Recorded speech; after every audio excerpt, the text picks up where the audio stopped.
Continuity. ঠিক আছে, তো এখানেও হচ্ছে পুরো লিমিটেরই ব্যাপার।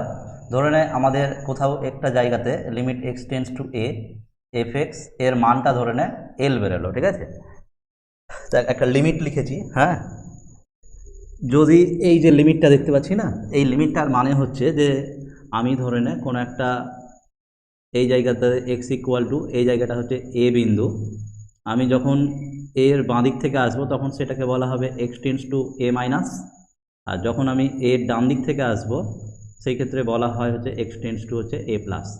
বোঝা গেল? তো যখন আমরা বাম দিক থেকে আসি তখন সেটাকে বলা হয় বাম পক্ষের লিমিট। এটাকে তখন কি বলা হবে তাহলে? এটাকে বলা হবে যে অতএব বাম পক্ষের লিমিট হচ্ছে x tends to a minus f x, এর মানে হচ্ছে এল বেরোবে, আর এক্স টেন্স টু হচ্ছে এ প্লাস, এটাও হচ্ছে এফ এক্স, অর্থাৎ এই দিকটাকে বলা হচ্ছে কি, এই যে এই দিকটাকে বলা হচ্ছে কি বাম পক্ষের লিমিট, আর এই দিকটাকে বলা হচ্ছে ডান পক্ষের লিমিট। যদি এই বাম পক্ষের লিমিটের সাথে এই ডান পক্ষের লিমিটের মানটা একই বেরোয় তাহলে বলা হয় যে হ্যাঁ লিমিটটার অস্তিত্ব আছে। বোঝা গেল? তাহলে 1 নম্বর শর্ত হচ্ছে লিমিটের অস্তিত্ব থাকতে হবে কোনো বিন্দুতে কন্টিনিউয়াস যদি হয়। 2 নম্বর হচ্ছে যে এই যে লিমিটের যে উত্তরটা, এই লিমিটের উত্তরটা কত বেরিয়েছে? এল। তাহলে বলছে যে ওই বিন্দুতে এফ অফ এ এর মানটা এল হতে হবে। ঠিক আছে, এই দুটো শর্ত যদি মেনে চলে তাহলে বলবো যে এই যে ফাংশনটা, সেই ফাংশনটা হচ্ছে এক্স ইকুয়াল টু এ বিন্দুতে কন্টিনিউয়াস। কথাটা বোঝা গেল? এক্স ইকুয়াল টু এ বিন্দুতে কন্টিনিউয়াস হতে গেলে প্রথমে এই যে এই শর্তটা মানতে হবে, অর্থাৎ বাম পক্ষের লিমিট আর ডান পক্ষের লিমিটের মানটা সমান হতে হবে। লিমিটের যে উত্তরটা বেরোবে সেই উত্তরটা আবার কার সাথে সমান হতে হবে? ওই বিন্দুতে ফাংশনটার ভ্যালুর সাথে সমান হতে হবে, অর্থাৎ ফাংশনাল ভ্যালুটার সাথে সমান হতে হবে। একটা দুটো অঙ্ক করলে পুরো কনসেপ্টটা ক্লিয়ার হয়ে যাবে। ঠিক আছে, আর যদি এই দুটোর মধ্যে যেমন ধরনের এই যে এটা ঘটতে হবে, যেমন ধরনের limit x tends to a minus f x, এটা সমান সমান হতে হবে limit x tends to a plus f x. ঠিক আছে, বাম পক্ষের লিমিট আর ডান পক্ষের লিমিটকে সমান হতে হবে, তার সাথে সমান হতে হবে এফ অফ এ কে। ঠিক আছে, এই কটা জিনিস যদি ঘটে তাহলে বলবো যে কোনো একটা ফাংশন এক্স ইকুয়াল টু এ বিন্দুতে কন্টিনিউয়াস। বোঝা গেল? তাহলে আমরা অঙ্ক শুরু করি। আমরা অঙ্ক শুরু করব হচ্ছে, এটা হচ্ছে কোনো একটা নির্দিষ্ট বিন্দুতে কন্টিনিউয়াসের শর্ত। ঠিক আছে, একটা 3 নাম্বার অঙ্কের দিকে তাকা। বলছে দেখাও যে নিম্নলিখিত অপেক্ষকগুলি এক্স এর সমস্ত বাস্তব মানে সন্তত। ঠিক আছে, তো 3-এর প্রথম অঙ্কটা করি। 1 নাম্বার অঙ্ক দেওয়া আছে, আমি ধরে নিলাম, ধরি f x is equal to k, প্রথম যে ফাংশনটা, ঠিক আছে, সেটা ধরে নিলাম। এবার এক্স এর একটা বাস্তব মান আমি ধরে নিচ্ছি যে এক্স এর একটি বাস্তব মান হলো, একটি বাস্তব মান হলো এ। যদি এ বিন্দুতে হচ্ছে ফাংশনটা কন্টিনিউয়াস হয় তাহলে সমস্ত বাস্তব মানেই কন্টিনিউয়াস হবে। এতটুকু বুঝতে পারলি? তাহলে কন্টিনিউয়াস দেখানোর জন্য আমার কি কি দরকার? বাম পক্ষের লিমিট দরকার। ঠিক আছে, বাম পক্ষের লিমিট মানে কি? যে এই যে limit x tends to a minus f x, ভালো করে খেয়াল করে দেখতো, F x is equal two যেটা কে দেওয়া আছে, ঠিক আছে, এই যে ফাংশনটা এক্সের কোনো মানের উপর ডিপেন্ড করে আছে কি? যে কারো থেকে ছোট হলে, মানে একটাই তো ফাংশন, তাই না? তাহলে এফ এক্সের জায়গাতে আমি কি বসাবো বলতো? কে বসাবো। তাহলে এর উত্তর কি পাওয়া যাবে? শুধু কে পাওয়া যাবে, ভাব। বুঝতে পারলি লিমিটের অঙ্ক? আর যদি ডান দিক থেকে আসি, ডান পক্ষের লিমিট, তাহলে সেটা কি পাওয়া যাবে দেখতো?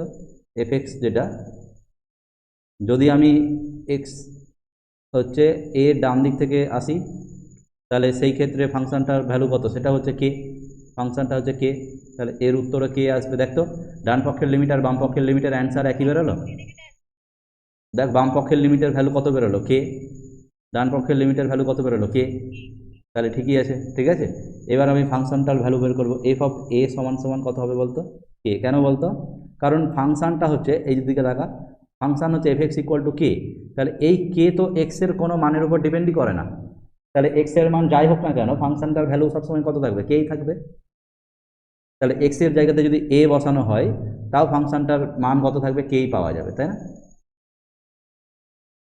বুঝতে পারলি? তাহলে এখান থেকে আমি কি লিখতে পারবো? যে অতএব লিমিট এক্স টেন্স টু হচ্ছে এ মাইনাস এফ এক্স, বাম পক্ষের লিমিটের সাথে এই যে ডান পক্ষের লিমিটটা সমান, তার সাথে এই যে ফাংশনাল ভ্যালুটা সমান, তাই না?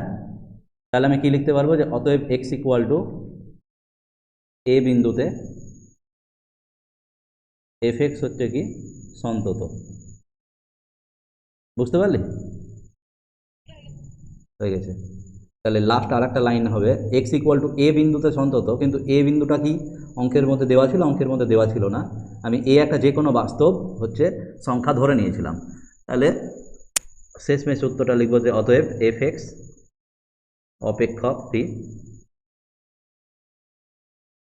অপেক্ষকটি এক্স এর যে কোনো বাস্তব মানে অন্তত। ঠিক আছে, ব্যাস। এবার আমি একটা অঙ্ক করি, সেটা হচ্ছে এখানকার সবটি অঙ্ক একই অঙ্ক, 5-এরটা করি, 3-এর 5-এরটা।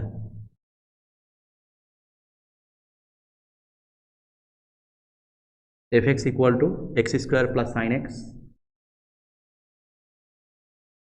ঠিক আছে, এক্স এর যে কোনো একটা বাস্তব মান আমি ধরে নিই, যে ধরি এক্স এর যে কোনো একটি বাস্তব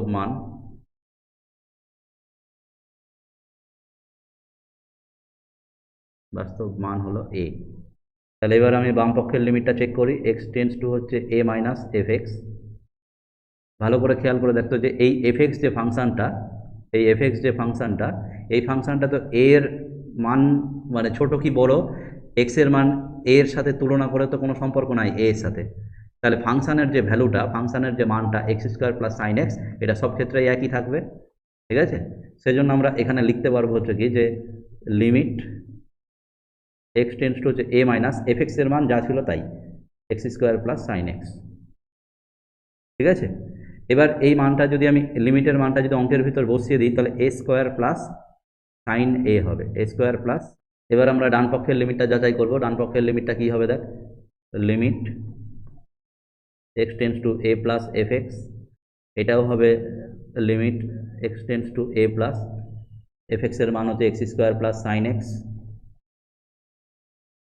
এটারও উত্তর বেরোবে এ স্কোয়ার প্লাস সাইন এ। আবার এফ অফ এ যদি বসাই, তাহলে এক্স এর জায়গাতে ফাংশনটাতে এক্স এর জায়গাতে যদি এ বসাই, তাহলে কি হয়ে যাবে এ স্কোয়ার প্লাস সাইন এ, তাই না? তাহলে আমাদের এ স্কোয়ার প্লাস সাইন এ। তাহলে আমি দেখছি বাম পক্ষের লিমিট এই যে এইটা, ডান পক্ষের লিমিট মানে এটা, আর ফাংশনাল ভ্যালু মানে এটা, তিনটাই কি হয়ে গেল, একই বেরিয়ে গেল। তাহলে অতএব দিয়ে আমি কি লিখতে পারবো, যে অতএব limit x tends to a minus f x is equal to limit x tends to a plus f x is equal to f of a, আর এদের মানটা কি বেরিয়েছে a square plus sine a. তাহলে কি বেরিয়ে গেল, যেহেতু এই তিনটে ভ্যালু এই তিনটা যেহেতু ইকুয়াল হয়ে গেল, তাহলে আমি কি বলতে পারবো যে এক্স ইকুয়াল টু এ বিন্দুতে ফাংশনটা কি কন্টিনিউয়াস। তাহলে নিচের লাইন অতএব x equal two A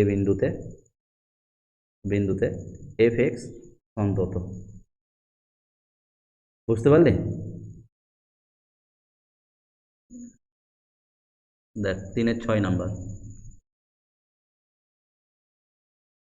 F x equal two কি দিয়েছে, এফ এক্স ইকুয়াল টু দিয়ে দিয়েছে হচ্ছে 3x square minus 5x plus 9। ঠিক আছে, এক্স এর যে কোনো একটি বাস্তব মান, এক্স এর একটি বাস্তব মান হলো এ। ঠিক আছে, আমি এবার কি করব, বাম পক্ষের লিমিটটা চেক করব, limit x tends to a minus f x, এর মানটা বেরোবে হচ্ছে limit x tends to a minus f x এর মান কত, ওই যে 3x square minus 5x plus 9। X এর মানটা যদি ওই লিমিটে বসিয়ে দিই, তাহলে কত পাওয়া যাবে, 3a square minus 5a plus 9। এটা বাম পক্ষের লিমিট হয়ে গেল। ডান পক্ষের লিমিটটা কি হবে, লিমিট এক্স টেন্স টু হচ্ছে a plus f x is equal to হচ্ছে limit x tends to a plus 3x square minus 5x plus 9। যদি মান বসিয়ে দিই, তাহলে এটা 3a square minus 5a plus 9 বেরোবে। এফ অফ এ কত বেরোবে, এক্সের জায়গাতে যদি এ বসিয়ে দিই তাহলে সেটাও 3a² মাইনাস 5a প্লাস 9, বাদ বাকি পুরো কাজটা একই হবে প্রত্যেকটা অঙ্কের মতোই। ঠিক আছে, করে নে। এই তিনটা জিনিস সব অঙ্কেই বের করতে হবে। এই যে এটা একটা, এটা একটা, এটা একটা। ঠিক আছে,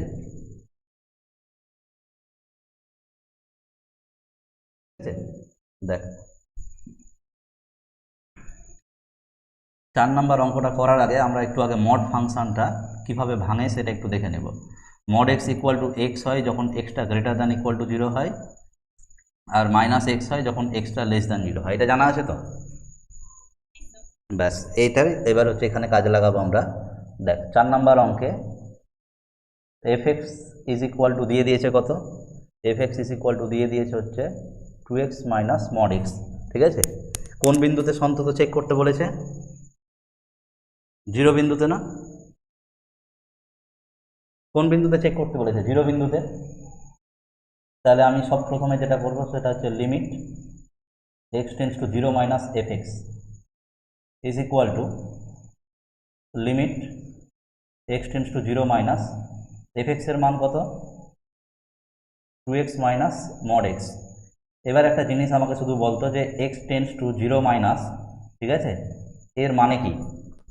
এক্স টেন্স টু 0 মাইনাস এর মানে হচ্ছে, দেখ একটা সংখ্যা রেখা, এখানে 0 আছে, 0 এর বাঁ দিক থেকে 0 এর কাছে যাচ্ছি, তাহলে এক্স এর মানগুলো 0 এর থেকে ছোট হচ্ছে না?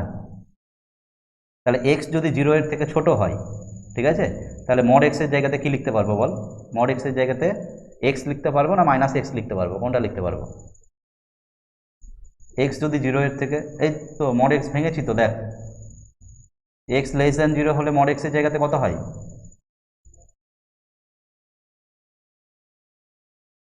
মড এক্স বলে ভাঙানো জানিস আগে থেকে, বললি যে এখনই। আর একবার দেখ, এই যে mod x equal to x হয় যখন এক্সের মানটা 0 বা 0 এর থেকে বড়, আর মাইনাস এক্স হয় যখন এক্সটা লেস দ্যান 0 হয়। বুঝতে পারলি? তাহলে এবার আমাকে বল যে এই যে এক্স টেন্স টু 0 মাইনাস লিখেছি, এটার মানে এক্স 0 এর থেকে ছোট না বড়? কি ছোট না বড়?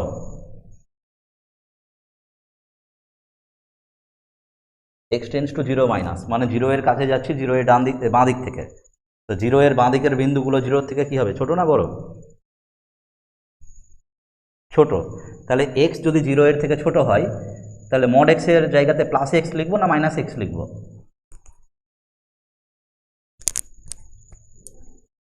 মাইনাস এক্স লিখবো। তাহলে আগে থেকে মাইনাস আছে, আর মাইনাস এক্স লিখলে এটা প্লাস এক্স হয়ে যাবে, তাই না? তাহলে limit x tends two 0 minus, এটা হয়ে গেল 3x। এবার লিমিটে যদি আমরা মানটা বসিয়ে দিই তাহলে এটা হবে হচ্ছে কত, এটা হবে হচ্ছে সমান সমান 3 ইন্টু 0 মানে 0। এটা বাম পক্ষের লিমিট নিয়ে কাজ হলো, বুঝতে পারলি? এবার আমরা ডান পক্ষের লিমিট নিয়ে কাজ করব। ডান পক্ষের লিমিট মানে কি হবে দেখতো, limit x tends two 0 plus f x, এর মানে কত হবে দেখতো, limit x tends two 0 plus f x এর মানে তো আবার 2x মাইনাস মড এক্স। এবার বল এক্স টেন্স টু 0 প্লাস, এই যে এই জায়গাটার দিকে তাকা, এক্স টেন্স টু 0 প্লাস মানে এক্স এর কাছে আসছি এক্স এর ডান দিক থেকে, তাহলে এক্স এর মানগুলো 0 এর থেকে বড় না ছোট? কি হবে বল, বড় হবে না ছোট হবে? এক্স টেন্স টু 0 প্লাস মানে এক্স এর মানগুলো 0 এর থেকে বড় হবে। যদি এক্স 0 এর থেকে বড় হয় তাহলে মড এক্স কি হবে, এই যে এক্স 0 এর থেকে প্লাস এক্স না, প্লাস এক্স হবে। ঠিক আছে, তাহলে ব্যাপারটা হচ্ছে এরকম, দেখ যে লিমিট এক্স টেন্স টু হচ্ছে 0 প্লাস 2x মাইনাস এক্স হবে এটা, তাহলে limit x tends two 0 plus x is equal to হচ্ছে 0। তাহলে ডান পক্ষের লিমিটটাও অ্যান্সার 0 বেরোলো। এবার ফাংশনাল ভ্যালু এফ অফ 0 কত বেরোবে, 2 ইন্টু 0 মাইনাস মড 0, তাহলে 0 মাইনাস 0 ইজ ইকুয়াল টু কত, 0। তাহলে তিনটেই মান 0 বেরিয়ে গেল না? তাহলে অতএব আমরা লিখতে পারবো যে লিমিট এক্স টেন্স টু হচ্ছে 0 minus f x is equal to হচ্ছে লিমিট এক্স টেন্স টু হচ্ছে 0 প্লাস এফ এক্স আর হচ্ছে এফ অফ 0, এই তিনটাই মান কি হয়ে গেল, ইকুয়াল হয়ে গেল। তাহলে x ইকুয়াল টু 0 বিন্দুতে fx কি হবে? সন্তত। দিয়ে প্রমাণিত। বুঝতে পারলে অঙ্কটা? করে নাও অঙ্কটা। দেখ ফাংশনটা দিয়েছে phi x is equal two, বলেছে mod x বাই এক্স যখন হচ্ছে এক্স নট ইকুয়াল টু 0 আর 0 যখন হচ্ছে এক্স ইকুয়াল টু 0। বোঝা গেল? এক্স টেন্ডিং টু 0 মানে হচ্ছে এক্স কখনো 0 এর সাথে ইকুয়াল হতে পারবে না, কিন্তু এক্স এর মানগুলো ধীরে ধীরে 0 এর কাছাকাছি হবে। বোঝা গেল তো? ব্যাস। এবার আমাকে এক্স ইকুয়াল টু 0 বিন্দুতে ফাংশনটার হচ্ছে কি দেখাতে হবে? কন্টিনিউয়াস কিনা। তাহলে আমরা এখানে করব যেটা, যে limit x tends to 0 minus phi x. তাহলে এবার এখানে এক্স টেন্ডস টু 0 মাইনাস, এর মানে এক্স তো 0 এর সাথে ইকুয়াল না, তাই তো? তাহলে এক্স যদি 0 এর সাথে ইকুয়াল না হয় তাহলে এই শর্তটা মেনটেন হচ্ছে না। দেখতো যেটা গোল করলাম, এই শর্তটা যদি মেনটেন হয় তাহলে ফাই এক্স এর জায়গাতে আমাকে কোনটা বসাতে হবে? এটা বসাতে হবে না? বুঝতে পারলি তো? তাহলে আমরা ফাই এক্স এর জায়গাতে এবার কোনটা বসাবো? ফাই এক্স এর জায়গাতে আমরা বসাবো হচ্ছে ওই মড এক্স বাই এক্স। এই যে মড এক্স বাই এক্স। এবার আমরা মড এক্সটাকে বল প্লাস এক্স লিখবো না মাইনাস এক্স লিখবো? এক্স টেন্ডিং টু 0 মাইনাস, তার মানে মড এক্স এর মানটা কত বসাবো বল? মাইনাস এক্স হবে না? হ্যাঁ, মড এক্স এর জায়গাতে আমরা মাইনাস এক্স বসাবো। তাহলে এবার এক্স এর সাথে এক্সটা কেটে যাবে, তাহলে আমাদের লিমিটটা কি দাঁড়াচ্ছে? Limit x tends to 0 minus, এখানে -1। তাহলে এর উত্তরটা কত বেরোবে? -1 না? এবার ডান পক্ষের লিমিটটা চেক করি। ডান পক্ষের লিমিট মানে হচ্ছে কি, যে limit x tends to 0 plus phi x. তাহলে এই ক্ষেত্রে কি হবে? Limit x tends to 0 plus phi x এর জায়গাতে কত? Mod x by x. এবার এক্স এর কাছে যাচ্ছি এক্স এর ডান দিক থেকে, তাহলে এক্স এর মানগুলো 0 এর থেকে বড়। যদি বড় হয় তাহলে মড এক্স এর জায়গাতে কি লিখতে পারবো? প্লাস এক্স লিখতে পারবো। এবার এই ক্ষেত্রে এক্স এক্স কেটে গেলে কি পাওয়া যাচ্ছে? Limit x tends to 0 plus এখানে 1। তাহলে 1 যদি হয় তাহলে এর উত্তরটা আমরা 1 পাচ্ছি। তাহলে বাম পক্ষের লিমিটের উত্তর কত বেরিয়েছিল? -1। আর ডান পক্ষের লিমিটের উত্তর কত বেরোলো? 1, তাই না? তাহলে এই দুটো ইকুয়াল হলো কি? এই দুটো ইকুয়াল হলো না, তাই তো? তাহলে এবার আমরা লিখব যে অতএব limit x tends to 0 minus phi x not equal to limit x tends to 0 plus phi x. যদি এই দুটো ইকুয়াল না হয় তাহলে আমি বলবো যে অতএব এক্স ইকুয়াল টু 0 বিন্দুতে ফাই এক্স হচ্ছে অসন্তত। ঠিক আছে?